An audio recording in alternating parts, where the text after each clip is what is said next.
Shalom Bapak Ibu dan Saudaraku yang dikasihi Tuhan Yesus Kristus. Puji Tuhan, bagaimana kabar Bapak Ibu dan Saudara semua, diberkati oleh Tuhan, amin. Firman Tuhan dalam program Resiran hari ini terambil dari Yesaya ke-58 ayat yang pertama demikian. Serukanlah kuat-kuat, janganlah tahan-tahan, nyaringkanlah suaramu bagaikan sangkakala. Beritahukanlah kepada umatku pelanggaran mereka, dan kepada kaum keturunan Yakub dosa mereka. Bapak Ibu dan Saudaraku yang dikasihi Tuhan Yesus Kristus, ujian sudah menjadi bagian yang akan selalu diperhadapkan dalam kehidupan manusia.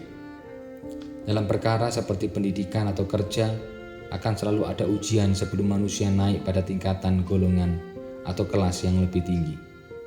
Begitu juga dalam perkara ibadah dan kesalehan hidup.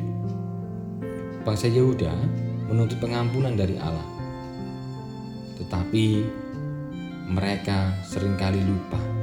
Hidup mereka melakukan kehendak-kehendak Allah, tetapi hanya sebatas ritus. Sikap mereka seperti tidak membutuhkan pengampunan dari Allah. Mereka tidak menunjukkan sikap hidup yang sedang menantikan pengampunan Allah. Mereka melakukan kekejian di mata Allah. Setiap saat mereka ingin tahu jalan Allah, tetapi pada saat yang sama mereka hidup di dalam dosa.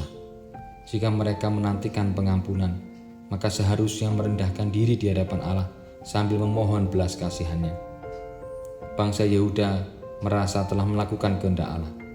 Mereka berusaha hidup saleh dan taat dengan melaksanakan ritual ibadah.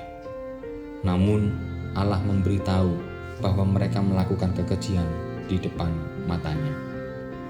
Allah menghendaki puasa yang membebaskan mereka dari belenggu kelaliman supaya mereka menjadi orang yang rendah hati.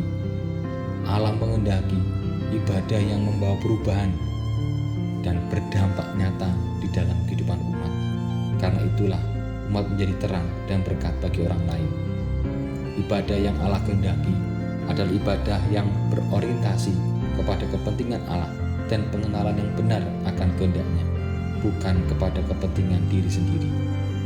Hidupilah makna dan hakikat dari ritual ibadah yang kita jalani. Jangan terjebak dengan ibadahmu yang semu dan penuh kepura-puraan atau kemunafikan.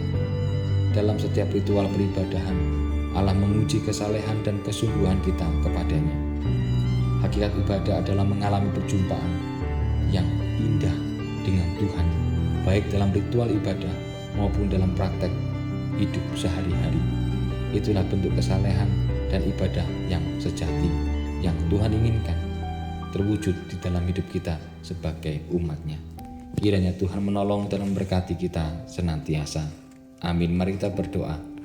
Tuhan Yesus, tolonglah kami agar kami mampu menjalani kehidupan kami seperti dan seturut dengan kehendak-Mu, agar hidup kami tidak hanya sebatas ritus, tetapi itu ritus ibadah kami harus kami wujud nyatakan di dalam kehidupan kami dengan bertindak nyata bagi sesama kami yang lain. Terima kasih Tuhan, inilah doa kami. Di dalam nama Tuhan kami Yesus Kristus kami berdoa. Amin.